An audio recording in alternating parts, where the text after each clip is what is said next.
헌법에는 이 의회가 법관을 탄핵할 수 있도록 되어 있습니다. 형사상 유죄 무죄를 떠나서 헌법상의 어떤 책임을 물어야 된다는 이야기들이 계속 나왔었습니다.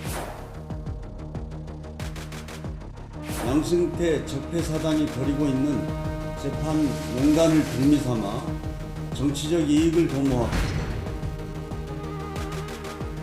사업시설 회복을 위해서는 당장 두 가지가 필요하다고 생각합니다. 비법관 탄핵, 개방적 사법개혁 기구 설치입니다.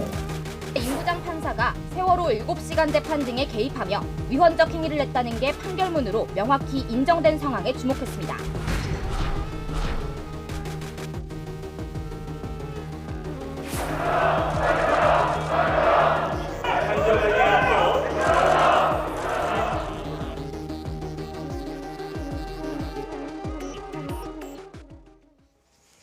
네, 양승태 대법원장 시절 사법농단에 연루된 임성근 부산고법 부장판사에 대한 탄핵소추안이 오늘 국회에서 가결됐습니다. 법관에 대한 탄핵소추안이 국회를 통과한 건 헌정사상 처음인데요. 여야 반응 극명히 엇갈렸습니다. 나이트포커스 오늘은 박창환 장한대 교수, 김병민 국민의힘 비상대책위원과 함께하겠습니다. 안녕하세요. 안녕하세요. 예, 이른바 사법농단 사건에 연루된 임성근 부장판사에 대한 탄핵소추안 오늘 가결됐습니다. 그간 법관 탄핵 시도는 헌정사상 2번이 있었는데 그때는 불발되지 않았습니까? 이번에 헌정사상 초유의 일이군요. 네. 사실 국민의 심판으로부터 그 누구도 예외일 수 없다라고 하는 점을 또 한 번 확인한 것 같습니다. 예. 그동안에 대통령도 탄핵되는 걸 우리 국민들이 직접 지켜와 봤기 때문에 그런데 명백한 위법을 했음에도 불구하고 사법부가 처벌하지 못한다라면은 국민으로부터 권력을 위임받은 입법부가 그 의무를 다해서 거기에 대해서 국민의 통제를 받게끔 할 수 있다라고 하는 새로운 민주주의의 어떤 지평을 넓힌 거 아니겠느냐, 좀 그런 점에서 실효성 논란에도 불구하고 저는 의미 있는 오늘 국회에서의 통과였다라고 의미를 부여하고 싶습니다. 예, 오늘 탄핵소추안 결과를 좀 보면 찬성이 한번 그래픽 한번 보여주시죠.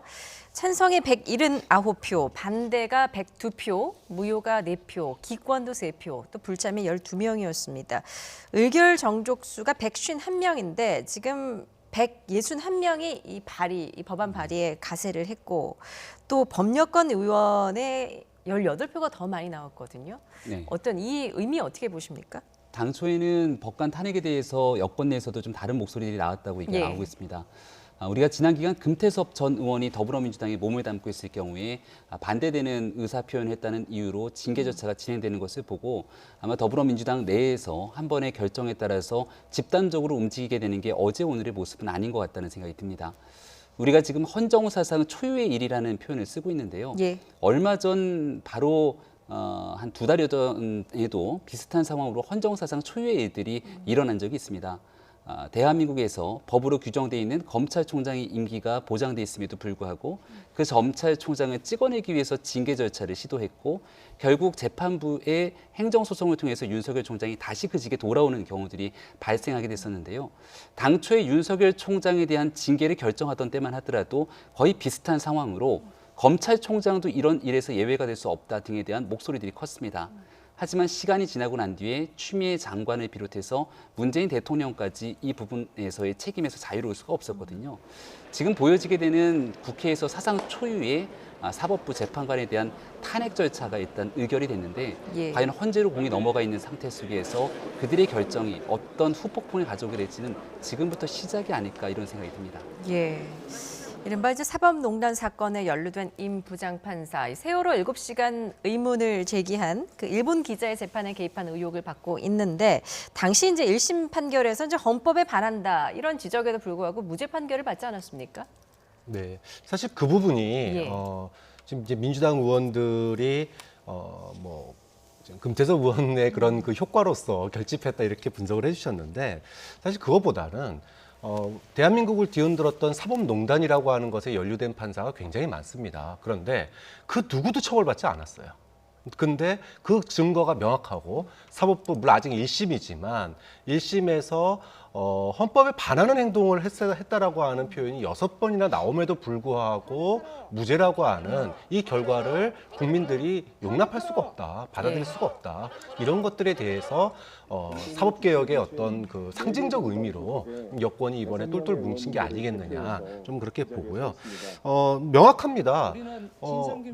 법관의 판단은 법과 양심에 따라서 판결을 내려야 되는데 이 판결문을 갖다가 사전 유출해가지고 이걸 갖다가 분석해서 이거 바꿔라 저거 바꿔라, 이거야말로 사법부의 독립성을 훼손한 일인데 이것이 또 정권과의 어떤 거래를 위해서 그랬다라면은 이건 당연히 처벌받아야 될 대상인데도 불구하고 사법부에 있어 판단이 위법한 행동을 했음에도 불구하고 결국은 처벌하지 못했거든요. 예. 그런 것들이 결국은 입법부까지 나서게 된 계기가 된 게 아니겠느냐라고 볼 수밖에 없는 거죠. 예. 그래서 현재 그 과거에도 이게 탄핵 사안이 된다라는 지적은 여러 번 있었는데 또 왜 그 국민의힘에서는 이제 왜 하필 이 시점이냐라고 네. 문제를 제기하는 것 같습니다. 관련된 문제를 제기할 수 있었으면 예. 충분하게 탄핵을 할 수 있는 시간적 여유들이 있었을 텐데 보궐선거를 얼마 남지 않는 기간 속에서 이 같은 행위를 하게 된 것에 대한 선거를 앞둔 의구심들을 제기하고 있는 게 첫 번째가 있고요. 예. 두 번째는 재판부 길들이기가 아니냐라고 하는 문제 제기가 강하게 나오고 있습니다.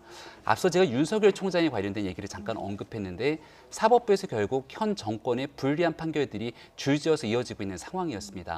윤석열 검찰총장뿐 아니라 조국 전 장관의 부인인 정경심 교수의 1심 재판에서도 심각한 상황에 대한 문제를 인정하는 유죄 선고가 나왔고 얼마 전에는 최강욱 열린민주당 대표에 대해서도 마찬가지로 유죄 선고가 되는 등 여러 가지 문제들이 폭발적으로 나오고 있습니다. 현재는 살아있는 정권에까지 영향을 미칠 수 있는 원전에 관련된 문제 수사까지 진행되고 있는 상황이기 때문에 수사 결과 재판이 이뤄지게 됐을 경우 이러한 재판 결과에 대해서 더 강력한 영향을 미칠 수 있는 입법부의 힘을 보여주려는 것 아니냐, 이런 의도들을 충분하게 의심할 수 있는 여지이기 때문에 대한민국이 삼권 분립의 국가 속에서 입법부가 사법부의 재판에 과도하게 개입한다라고 하는 의구심이 들지 않도록 하기 위해서는 지금 현재 그 누구보다 강력한 의석을 갖고 있는 입법부가 조심을 해야 되는데 더불어민주당이 지금 현재 상황에서 오늘 가결된 내용을 보면 그 정도를 벗어난 것이 아닌가, 이런 비판받을 여지가 충분하다고 봅니다. 예. 자, 현직 판사에 대한 탄핵 소추를 주도한 의원 바로 민주당 이탄희 의원이었습니다. 표결에 앞서서 악수단을 끊어내야 한다면서 의원들의 동참을 당부했는데요. 민주당 이탄희 의원의 당시 발언 직접 듣고 오시죠. 이번 탄핵 소추의 핵심은 피소추자를 단죄하는 것을 넘어서 헌법 위반 행위, 그 행위 자체를 단죄하는 데 있습니다. 단죄되지 않은 행위는 반드시 반복됩니다. 예, 탄핵 소추안이 이제 국회에서 가결된 만큼 이제 공은 사실 헌법재판소로 넘어갔습니다. 이제 어떤 방식으로 좀 결정이 되게 되는 겁니까? 네, 이제 헌법재판소에서 이제 심리를 해야 되겠죠. 예. 그런데 이제 최종적으로 탄핵이 되려면 헌법재판관이 9분입니다. 그 중에서 6분 이상이 찬성을 해야지 탄핵이 되는 거고, 만약에 이제 뭐 6분 이하가 안 된다 그러면은 이제 뭐 각하가 되거나 또는 이제 기각이 되거나 예. 이럴 가능성도 현재는 있어 보입니다. 예, 근데 이제 임 부장판사의 임기가 사실 오는 28일로 끝나지 않습니까? 이 부분도 헌재 결정에 좀 영향을 미칠 것 같은데 어떻게 보십니까? 이제 우리가 이제 미국의 지금 그 전임 대통령이 됐죠, 이제는. 예. 트럼프 대통령에 대한 탄핵이 지금 추진되고 있는 상황이에요. 그러니까 이제 임기가 끝났음에도 불구하고, 즉 아까도 이제 약간 얘기를 했는데, 소위 말해서 그 실효성, 이 실효성 논란에도 불구하고 미국 의회는 왜 탄핵을 추진할까? 그 예. 이유는 역사의 기록에 그걸 남기고자 하는 거거든요. 저는 마찬가지라고 봅니다. 지금 임 판사가 이달 말로 임기가 만료되기 때문에 실효성이 없다라고 하는 얘기를 야당이나 여러 군데서 했는데, 네. 좀 그럼에도 불구하고 국민 위에 그 누구도 있을 수 없다. 법 앞에 평등하다라고 하는, 그리고 통제받지 않는 권력은 없다라고 하는 이런 부분들을 저는 역사의 기록으로 남길 필요가 있었다라는 거죠. 좀 그런 예. 점에서 실효성, 물론 뭐 기각될 이런 이유 때문에 기각될 가능성도 있지만 국회의 그런 표결을 통해서 대한민국에서 반헌법적인 행동을 했을 때 판사도 탄핵으로부터 자유로울 수 없다라고 하는 그런 선례를 남기는 중요한 의미가 있다고 봅니다. 예, 임 부장판사의 임기 전에 헌재가 좀 의지를 갖고 집중 심리를 할 것이다라고 전망을 해주셨는데 위원님 어떻게 보십니까? 아마도 헌법재판소가 정치적인 눈치를 보지 않고 판단해야 될 텐데 김명수 대법원장의 사건을 보건대 지금 우리가 어느 누구도 믿을 수 없는 것 아니냐 이런 국민적 걱정과 의구심이 커지고 있는 상황입니다. 일단 분명한 것은 헌재로 넘어가게 됐을 경우 적법한 요건을 갖추고 있는지에 따라서 각하 여부가 결정이 될 겁니다. 네. 현재 2월까지가 임성근 부장판사의 임기이기 때문에 시간이 얼마 남지 않았습니다. 우리가 지난 기간 박근혜 전 대통령 탄핵을 치르게 되는 헌법재판소의 결과들을 충분히 그 과정들을 지켜봤을 때 이 짧은 기간 안에 헌재에서 많은 것들을 판단하고 결정하기는 쉽지 않을 겁니다. 아마도 각하될 가능성이 가장 높지 않는가 이렇게 판단하고 있기 때문에 일단 네. 헌재 여부를 지켜봐야 되고요. 만약에 이 사건을 적법한 요건이 절차가 갖춰졌다고 생각돼서 변론 기회를 잡고 진행을 하고 2월 말에 임성근 판사의 임기가 다 끝나고 나서도 헌법재판소에 이 판단이 진행된다 하더라도 과거 우리가 노무현 전 대통령에 대한 탄핵 절차를 지켜봤을 때도 그 당시에 국회에서는 가결했지만 헌재에서 최종적으로 기각이 됐던 이유는 단 한 가지입니다. 노무현 대통령이 했던 발언에 대해서 정치적인 중립의 의무를 위반한 측면들이 있긴 하나 이것이 과연 헌법과 법률이 위반하는 그 엄청난 중대성의 여부에 해당되는지를 따져 물을 수 있기 때문에 예. 적어도 이 내용들이 헌재에서 충분한 판단이 되더라도 이 내용들이 인용될 가능성들은 상당히 희박하다 이런 생각이 듭니다. 예, 지금 각하 가능성이 높다라고 전망을 해주셨는데 이제 탄핵 심판 심리는 이제 일반적인 형사 소송 절차 그리고 원칙에 적용이 됩니다. 변론은 구두로 진행이 되고 이제 국회 법제사법위원장이 소추위원이 돼서 검사 역할을 하게 되는데 말씀하셨듯이 지금 임 판사 행위가 과연 중대한 법 위반 행위가 될 것이냐. 이 부분이 쟁점이거든요. 지금 각하를 전망해 주셨습니다. 교수님 어떻게 보십니까? 뭐 저는 핵심 쟁점은 그러니까 위헌적인 행동을 했느냐 이게 저는 가장 중요하다고 봐요. 그것이 얼마나 위법한지의 그 무게감 때문에 저는 탄핵이 된 거라고 본 거거든요. 예. 좀 그런 점에서 중대한 법 위반 행위가 있었다. 그러니까 아까도 말씀드렸지만 사법부의 판결은 법관의 판결은 법과 양심에 따라서 해야 되는데 법과 양심을 벗어난 판결이 그것도 권력과의 유착에 의해서 생겼다라면은 거기에 대해서 분명히 경종을 울릴 필요가 있다라고 저는 헌법재판소가 판결할 수 있다고 봅니다. 예. 다만 이런 법안의 어떤 사안의 중대성만이 아니라 아까 얘기했던 뭐 절차적인 면 예를 들어 현직 판사가 아니라고 하는 점, 이제 전직 판사가 돼버렸기 때문에 그다음에 이번에 탄핵 소추 과정에서 사실은 이 법사위의 조사 절차가 생략이 됐거든요. 예. 이런 부분들 때문에 뭐 절차상의 문제가 있어서 기각될 수 있는 그런 뭐 여지들은 있다고 봅니다. 시간상의 문제 때문에. 예.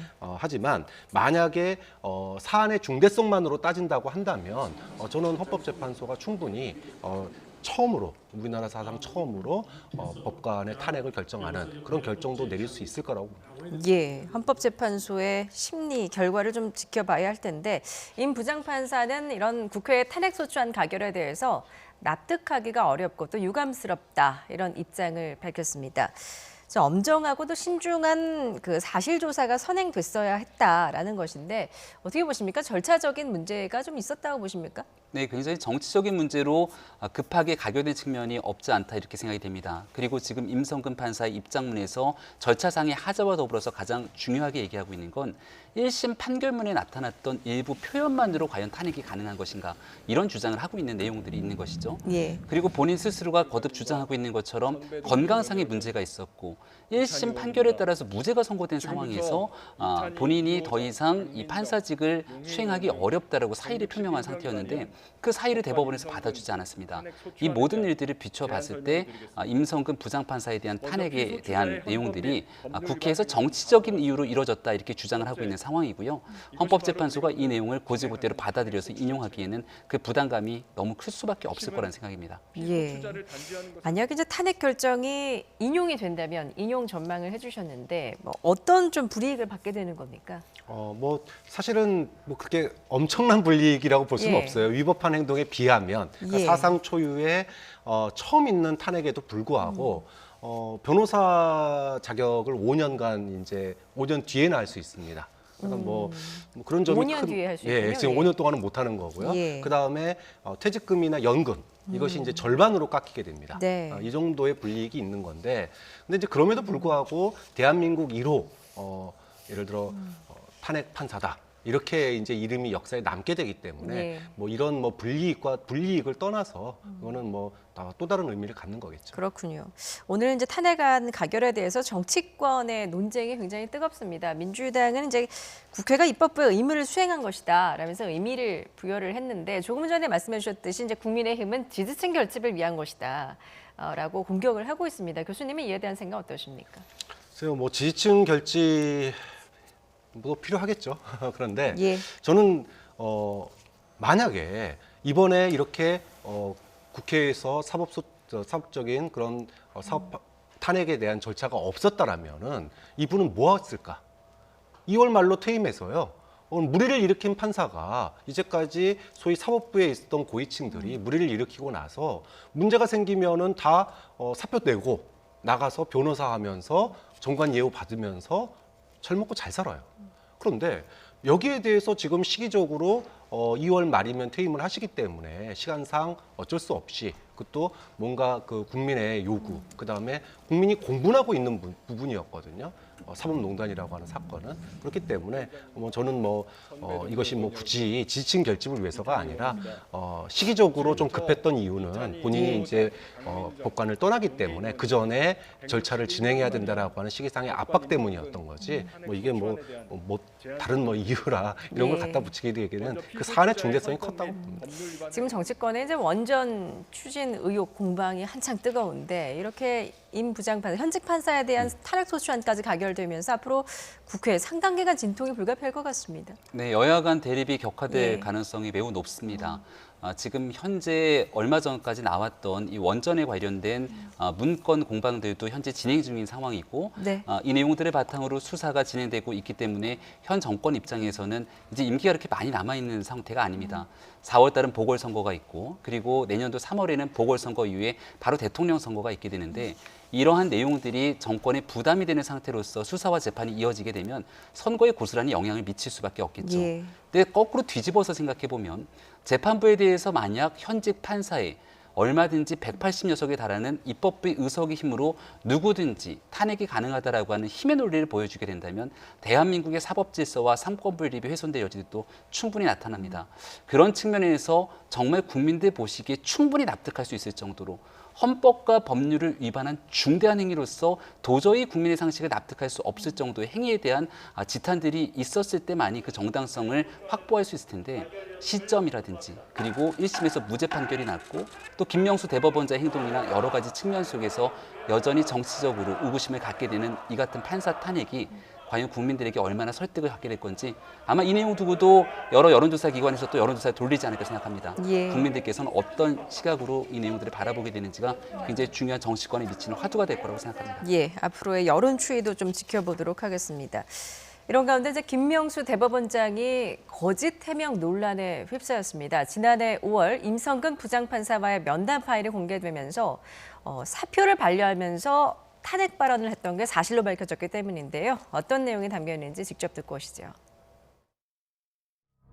이제 사표 수리, 제출, 그와 같은 뭐 법률적인 그런 것을 자체하고 나로서는 여러 영향이랄까 생각해야 되잖아요.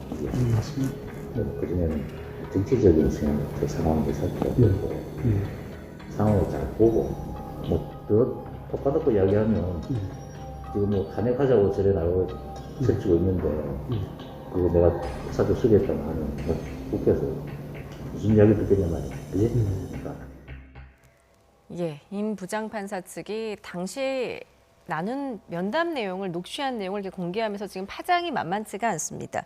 임 부장판사가 이제 지난해 5월에 대법원장에게 사의를 표명을 했는데 정치권을 의식해서 사표를 반려했다 이런 내용이거든요. 어떻게 보십니까? 저는 그 김명수 대법원장이 예. 원칙과 기준이라고 하는 면에서 모호한 대응을 했다고 생각해요. 충분히 우리가 징계 중인 그 공무원에 대해서 사표 수리를 받지 않습니다. 그 이유는 사표를 내버리고 징계를 회피하기 때문에 예. 사표를 받지 않거든요. 대한민국을 뒤흔든 사법농단의 재판을 받고 있던 판사입니다. 그 중에서도 가장 주요한 혐의를 받고 있던 사람이에요. 여기에 대해서 당당하게 사법 판단이 끝날 때까지는 사표 수리 못 해준다 이렇게 얘기할 수 있는 상황이었음에도 불구하고 이것을 갖다가 뭐 개인적인 친분 때문인지 뭐 두 분이 이제 2년 토울의 선후배라고 그래요. 그러다 보니까 친분 관계 때문인지 모호하고 좀 원칙과 친분 사이에서 모호한 이야기를 이렇게 흘리다 보니까 이게 지금 결국은 논란이 된 거 아니겠느냐. 네. 좀 그런 점에서 오히려 김명수 대법원장이 더 원칙과 기준에 맞는 단호한 대응을 했어야 되는데 그렇지 못했기 때문에 지금 김명수 대법원장이 비난을 받고 있는 게 아닌가 싶습니다. 예.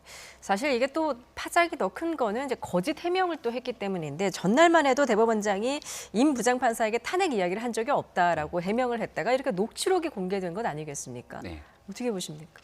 전 국민이 바라볼 수밖에 없는 지점에서 예. 대법원장의 얘기가 하루 만에 완전히 거짓으로 드러나게 됩니다. 사법부에 대한 신뢰의 문제도 있을 수 있고 또 이 문제는 정치적으로 굉장히 민감한 탄핵이라고 하는 지점, 이 내용을 바탕으로 김명수 대법원장이 사표를 수리했는지 아닌지에 대한 여부가 아주 중대한 지점에 있기 때문에 김명수 대법원장에게 향하는 국민적 질타는 쏟아질 수밖에 없다 이렇게 생각을 합니다. 우리가 이 미국의 닉슨 대통령 하면은 사임으로 결국 워터게이트 사건 때문에 탄핵당할 위기에 몰려서 사임하게 됐던 대통령으로 기억하고 있는데 이 닉슨 대통령의 사임 사유는 사실상 거짓말이 가장 중대한 행동의 결정적인 계기가 됐습니다. 김명수 대법원장이 국회에도 제출했던 그런 문건을 통해서 아니라고 이야기를 했던 상황이기 예. 때문에 지금 현재 앞으로 김명수 대법원장을 향해서 정치권 그리고 여론은 굉장히 악화될 수밖에 없다라는 생각이 들고요. 저는 김명수 대법원장이 좀 이중적인 모습들이 이 안에 녹취 파일 안에 담겨 있다고 생각합니다. 예. 탄핵을 두고도 탄핵을 하겠다고 설치고 있다는 표현을 씁니다. 그렇다면 탄핵에 대해서 부정적인 입장을 갖고 있는 건데 내가 사표를 수리했다고 하면 국회에서 무슨 얘기가 듣겠느냐. 그러니까 탄핵이 부정적인 상황임에도 불구하고 정치권의 입장과 눈치를 볼 수밖에 없는 대법원장의 상황을 얘기하거든요. 예. 얼마 전에 이 탄핵을 주도한 이탄희 국회의원이 한 언론과의 인터뷰 내용을 보면 김명수 대법원장이 사법개혁을 배신했다고 인터뷰를 하게 됩니다.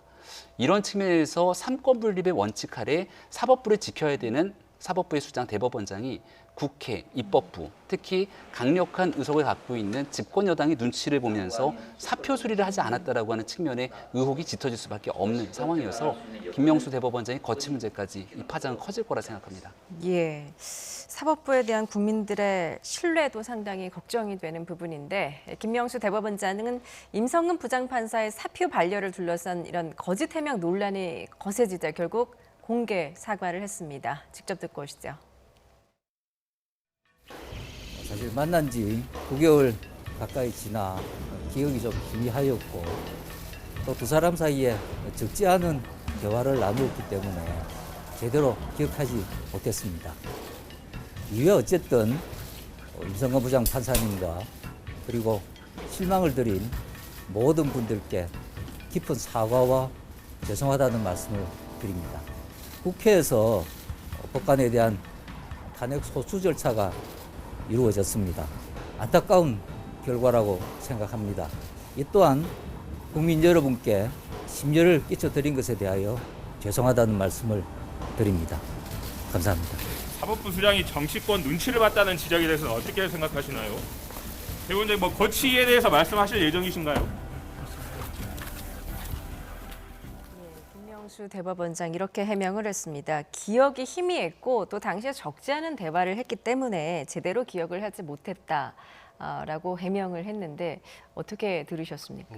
아까도 전 말씀드렸다시피 예. 김명수 대법원장이 정정당당하게 원칙적인 면을 강조해서 얘기했다라면 이런 논란이 없었을 거예요. 예. 그런데 친분 때문에 말을 갖다가 돌려서 하고 또 다른 사람 핑계 대듯이 하고 이러다 보니까 이게 지금 사법농단을 갖다가 처벌을 하자라는 건지 아니면은 그걸 반대하는 건지 그 사이에서 원칙과 친분 사이에서 왔다 갔다 하는 말을 보여줬거든요.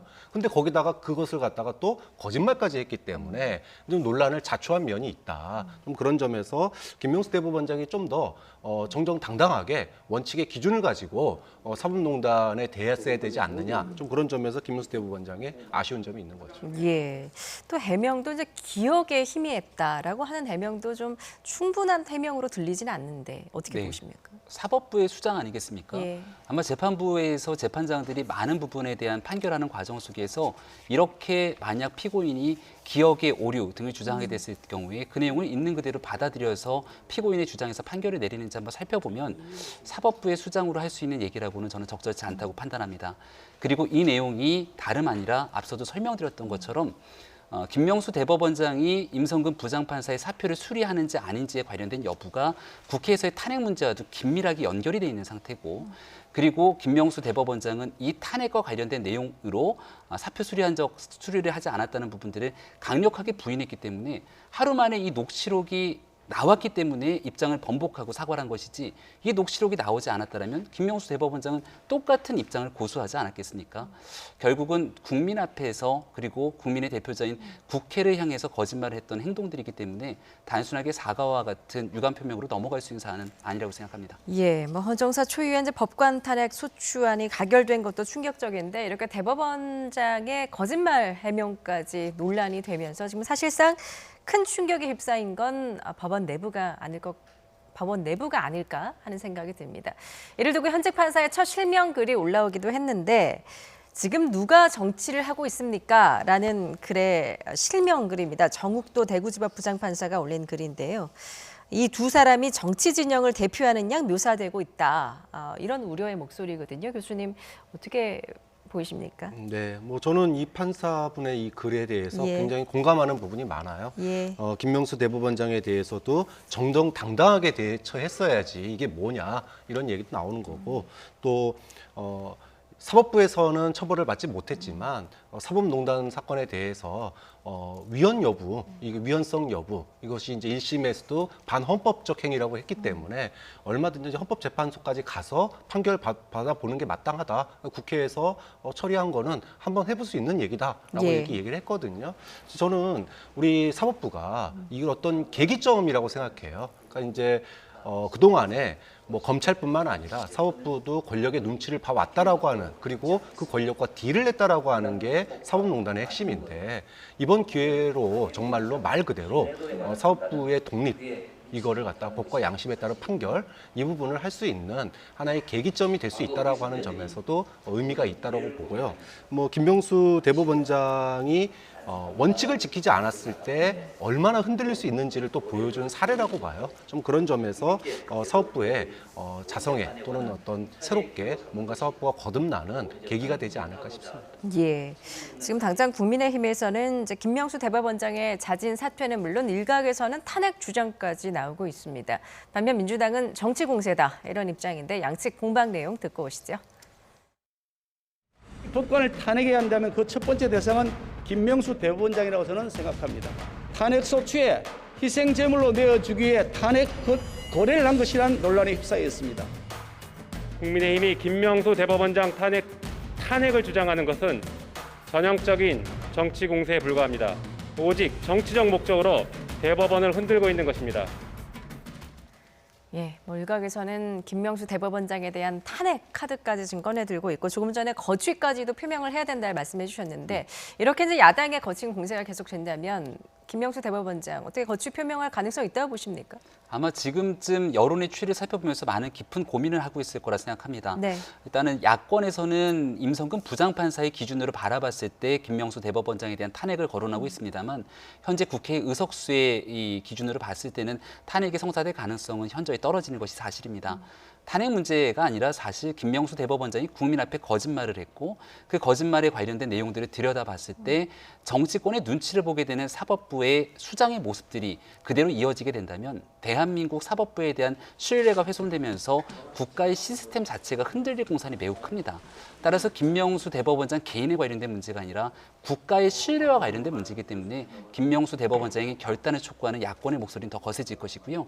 이것이 단순히 이 국민의힘 국민의힘, 제1야당의 목소리로만으로 그치는 것인가, 아니면 밖에 있는 시민사회 혹은 국민의 목소리로 더 이어지게 되면서 대법원과 김명수 대법원장을 향한 목소리로 더 커지면서 확대될 것인가가 앞으로 김명수 대법원장에 대한 거취를 가늠짓는 중요한 잣대가 될 거라고 생각합니다. 예. 저는 그 국민의힘 지도부가 좀 진정성 있게 정말로 김명수 대법원장의 사퇴나 탄핵을 얘기하려면요, 오늘 국회에서 통과된 이 탄핵에 대해서, 판사 탄핵에 대해서 반대했으면 안 된다고 생각해요. 아니, 반헌법적 행동을 한 판사에 대해서는 국민의힘 의원들 전원이 다 탄핵을 반대했습니다. 그런데 거짓말했다고 탄핵을 한다 그러면은 도대체 무게감이 어떻게 되냐는 거예요. 사상 초유의 사법농단입니다. 거기에 대해서 당연히 국민의힘이 맞다, 이거는 법관의 독립성을 갖다 지키기 위해서 탄핵해야 된다라고 했다면 저는 대법원장도 정치적 중립성을 좀 더 명확해야 되는 거 아니냐, 그 다음에 줏대가 있어야 되는 거 아니냐 이러면서 물러나라, 얼마든지 저는 무게감 가질 수 있다고 보거든요. 그런데 사법농단에 대해서는 탄핵을 반대하고 마치 정치권 눈치 보는 듯한 거에 대해서는 뭐 탄핵하라고 얘기한다면 이건 앞뒤가 바뀐 얘기라는 거예요. 이거야말로 정파적인 이해관계에서 이 문제를 바라본다라고 하는 또 하나의 증거가 되거든요. 국민의힘이 오늘 탄핵 반대한 거에 대해서 좀 더 자성할 필요가 있지 않는가라고 봅니다. 예. 지금 국민의힘이 이제 김명수 대법원장에 대한 탄핵 주장은 너무 이율배반적인 태도다라고 지적을 해주셨는데, 지금 사법의 독립성 그리고 국가의 신뢰를 위해서 지금 거취 표명이 필요하다라는 입장인데, 이에 대한 어떤 자진 사퇴의 그런 목소리랄까요? 그에 대한 생각은 어떠십니까? 그러니까 이제 그걸 누가 하느냐라는 거예요. 예. 그러니까 이제 국민의힘의 얘기보다는 저는 앞으로 사법부가 사법부 내에서 저는 이 얘기가 나온다라면 고민해볼 부분이 있다고 생각해요. 사법부의 수장으로서 원칙을 분명히 하지 못한 점, 그리고 거짓말을 한 점, 이런 점은 사법부 구성원들에게 신뢰를 받기 어렵기 때문에 김명수 대법원장이 사법개혁을 갖다가 해나갔을 때 과연 얼마만큼 지지를 이끌어낼 수 있겠느냐, 좀 그런 측면에서 여권에서도 사법개혁을 제대로 추진하기 위해서는 김명수 대법원장이 간단하게 한마디로 뭐 옛날 일이라 기억 못했다, 사과한다, 이 정도로 끝나서는 사법개혁을 이끌어가기 힘들다라는 거죠. 좀 그런 점에서 사법개혁을 추동하기 위한 김명수 대법원장의 뭐 책임 있는 반성 또는 뭐 거취 표명, 이런 부분들이 필요한 거지, 뭐 정치권 눈치 봤기 때문에 이것보다는 저는 오히려 사법개혁을 추동하기 위한 김명수 대법원장의 고민이 필요하다고 보는 겁니다. 알겠습니다. 자, 과연 이번 논란 어떻게 매듭지어질지 앞으로 추이를 좀 지켜보도록 하겠습니다.